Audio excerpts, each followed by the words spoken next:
ബഹുമാനപ്പെട്ട ഇക്ര കുടുംബാംഗങ്ങൾ, ആരും തന്നെത്താനെ നിലനിൽക്കുന്നില്ല.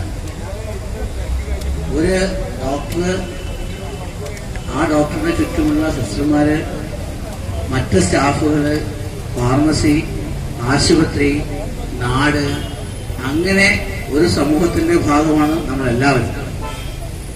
ഒരു ആശുപത്രി സമൂഹത്തിൽ നന്മ ചെയ്തുകൊണ്ട് നിലനിൽക്കുമ്പോൾ കുറച്ചു ദിവസമായി ഞാൻ ശ്രദ്ധിക്കുകയായിരുന്നു, ഇക്ര ആശുപത്രിയിലേക്ക് പടർന്ന് ഒഴുകി വരുന്ന രോഗികളുടെ കൂട്ടം.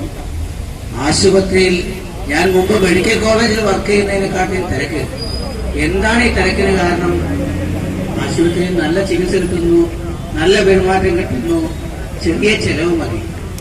സമരത്തെ, ഈ ഇക്ര ആശുപത്രി പൂട്ടിക്കാൻ വേണ്ടി സമരം ചെയ്യുന്ന ആൾക്കാർ പറഞ്ഞത്, നിങ്ങൾ 200 പേർക്ക് വേണ്ടിയിട്ട് ബെഡുള്ള ആശുപത്രിയിൽ 3000 രോഗികളൊക്കെ വരുന്നുണ്ടല്ലോ, എന്താ നിങ്ങളുടെ ഉദ്ദേശം?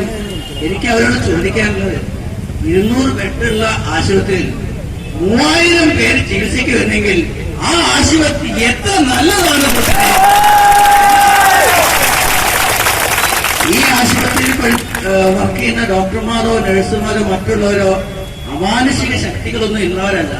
മറ്റുള്ളവരെ പോലെ മനുഷ്യർ തന്നെയാണ് ഇവിടുത്തെ ഡോക്ടർമാർ, മറ്റുള്ള ഡോക്ടർമാർ പോലെ തന്നെയാണ്, മറ്റുള്ള നഴ്സുമാർ പോലെ തന്നെയാണ്. എന്നാൽ ഇത്തെ ഒന്നിച്ചു നിർത്തുന്ന ഒരു മുദ്രാവാക്യമുണ്ട്. അത് കുറഞ്ഞ ചെലവിൽ നല്ല ചികിത്സ കഴിയുന്നത്ര ആൾക്കാർക്ക് കൊടുക്കുക. ഞങ്ങൾ പിന്നോട്ട് പോവുക. അത് കണ്ട് അസൂയപ്പെടുന്ന ചിലർ ഇത്തരം സമരങ്ങൾക്ക് പിൻബലം നൽകുന്നുണ്ടെങ്കിൽ അവരോടുകൂടി പറയുകയാണ്, ഈ നാട്ടുകാർ നിങ്ങളെ വെച്ചേക്കില്ല കൂട്ടരെ.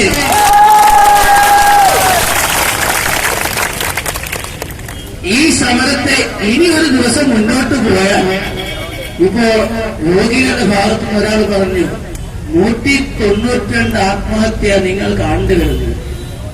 ഒരു ആത്മഹത്യയുടെ പകുതി പോലും കാണാൻ നിങ്ങൾക്ക് കാണിയില്ല. ഈ ആശുപത്രിക്ക് ചുറ്റുമുള്ള നാട്ടുകാർ, മറ്റ് രാഷ്ട്രീയ പ്രവൃത്തികൾ, മറ്റ് സംഘടനകൾ സമ്മതിക്കില്ല, നോക്കി നിൽക്കില്ല, ഞങ്ങൾ പ്രതികരിക്കും എന്ന് ഉറപ്പ് നൽകിയാണ്